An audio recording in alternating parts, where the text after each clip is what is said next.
Quickly बता दें, कर्जा ज्यादा किसने लिया है? ये अल्लाह का वास्ता है और अल्लाह को हाजिर नाज़िर जान के बता दें। वो इसलिए कि ये अजीब गरीब बहस है। खान साहब में बार बार बताते रहे 5 सालों में कि देखो क्या है, पाकिस्तान से लेकर 2008 तक इतना कर्जा हुआ। इन दो गवर्नमेंट्स ने, नून और पीपल्स पार्टी ने इतना ले लिया जितना कायम पाकिस्तान से 2008 तक नहीं हुआ था। फिर नून की गवर्नमेंट ने अकेले इतना सारा ले लिया। अब नून वाले कहते हैं कि भाई इन्होंने तो हमसे भी ज्यादा ले लिया है। ये कहते हैं कि नहीं भाईजान, हमने आपका लिया हुआ कर्जा वापस किया है। ये कर्जा किसने कितना लिया, अगर ये आसान तरीन करके बता सकते हो तो ये बता दें भाई।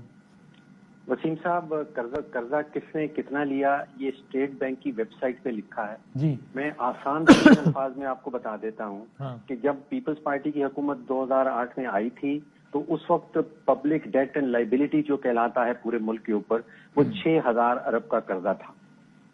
5 साल पीपल्स पार्टी के जब गुजर गए हाँ। तो वो 6,000 से 16,000 अरब का कर्जा पहुंच गया। ठीक है। यानी कि औसतन 5 अरब रुपया इजाफी रोजाना का लिया जा रहा था पीपल्स पार्टी के दौरान। 2013 में पीएमएलएन की हुकूमत आई, 16,000 से शुरू हुए थे और जब 5 साल का अरसा खत्म हुआ तो 30,000 अरब का कर्जा और लाइबिलिटीज पहुंच चुके थे। औसतन पीएमएलएन वाले 8 अरब रुपया और रोजाना का इजाफी कर्जा हमारे कर्जों में जमा कर रहे थे। सही है। फिर पीटीआई की हुकूमत आई 2018 में, उस वक्त पब्लिक डेट एंड लाइबिलिटी 30,000 अरब के थे। अब स्टेट बैंक हमें बता रहा है कि वो 50,000 अरब से तजावुज कर चुके हैं। जितने दिन और जितने महीने लगाए उस हिसाब से 17 अरब रुपए का इजाफी कर्जा जो है वो रोजाना का लिया जा रहा था।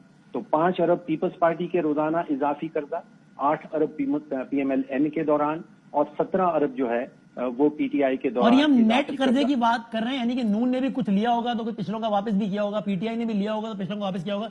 ये मतलब मैंने 100 रुपए आपसे लिए और 50 रुपए मिफ्ता साहब को वापस कर दिए, तो आप ये तो नहीं कह रहे ना कि मैंने 100 रुपए लिया है, मैंने 50 रुपया लिया है ना। नेट कर्जा पूछ रहा हूँ जी। ये नेट कर्जा जात की पोजीशन आपके सामने रखी है।